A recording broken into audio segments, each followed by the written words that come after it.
Yeah, let's talk about prospecting now. Now, I often talk about the magic email. A lot of people make telephone calls, whatever it is, to contact clients, and there's many things you should do up front. Of course, there is. Now, I had an email through this morning, in fact, and I'm going to call this the magic email. Here you go, the magic email. The problem was it wasn't very magic, the email he sent me through. It was from a marketing company, and it started off by saying, Dear Mr. Archer, I noticed you're the managing director of Archer Training Limited, and da-di-da-di-da. So, okay. And he then said to me that he was a marketing guy, bit of a guru. He told me all about his company and what they did when they were set up, etc. And then he wanted to fix up a telephone call with me.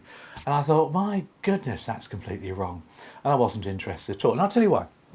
First of all, the research. Did he do any research? Well, he did. He found out that my name was Paul Archer and I'm the managing director of my company. No, he didn't really. He probably got that from the data that he bought. People still buy data. It does still bring in GDPR, of course.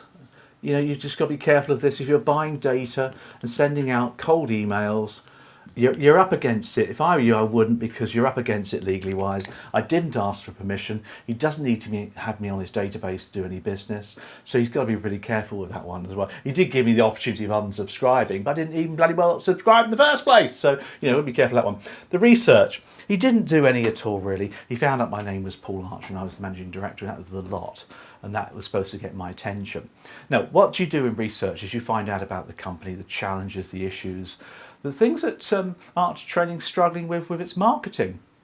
Now, if he did some digging around, he would have found out we get a lot of our marketing from referrals, from network referrals. My LinkedIn profile is pretty heavy, lots of contacts there as well. I use AdWords with Google. Google, we pay Google a lot of money, and they send adverts to us as well.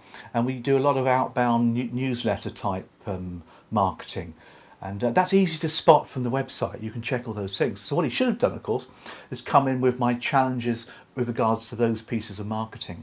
His first thing was, would you be interested in lead generation? We're great at website design. We're great at Google and SEOs and all that stuff. I don't even need any of that kind of stuff. If he found out what I needed, then maybe his first line would have got my attention.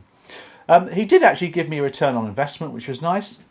So he did the research. He did his intro, or what we call a trigger. The trigger wasn't very good. There you go. He didn't do the research, didn't do the trigger. He gave me a bit about his company, too much. So he wee-weed all over me. Yeah, wee-weed all over me.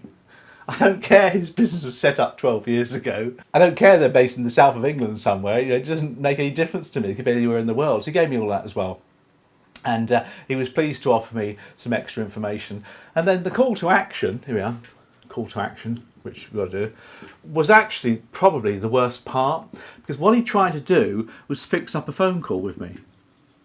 He wanted to speak to me about it. Now, he hadn't even made me interested, and then he wanted a phone. He did the old one, I'd like to speak to you on Thursday afternoon or Friday morning, whichever is more convenient. That's out of the 90s textbooks, isn't it?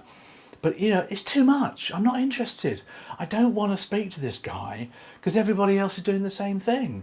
No, if his call to action was much more amenable, say, for example, he said to me, look, Paul, I can sign you up to our free weekly email, which gives you information about search engine optimization, how to, some website tips, how to maximize Google AdWords, whatever it is, and this is free. I'd like to sign you up for this, and that's it. Bye. Or you could have said, ping me back an email and I'll sign you up for this. Then, I would have gone for that. Okay, would I be able to do it all myself? I haven't got the time. So as I'm learning all about how to, search engine optimization, all these things, I might have actually gone back to his company because he's actually proving to me his worth. He's given me a sort of a proof that his business actually works for his clients. So the call to action was just too much, really.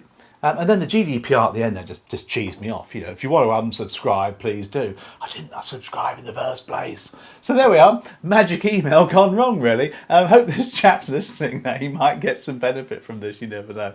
But so when you're doing your emails with clients, which you will do at some point, make sure, of course, you've done your research. You've done all of the touch points as well, using LinkedIn, social media, all those things. and you're using this as a way of contacting, make sure that you do some proper research, find out what the triggers are for that particular company, spend a bit of time digging around, hit them with the triggers. Don't do the weed all over the customer. A quick call to action that's harmless, easy, you'll get some business that way as well. But then again, GDPR, I think, has probably killed a lot of this off. You know, direct emails nowadays, which is what we're talking about here, maybe GDPR's killed them. Got to be careful. Got to be so careful. There's many other ways of contacting customers, clients, than just sending emails or making phone calls. Email me if you want some more information. I'll help you out. Loads of stuff on the website anyway, on the blog. Hope that's been useful to you. See you soon. Bye.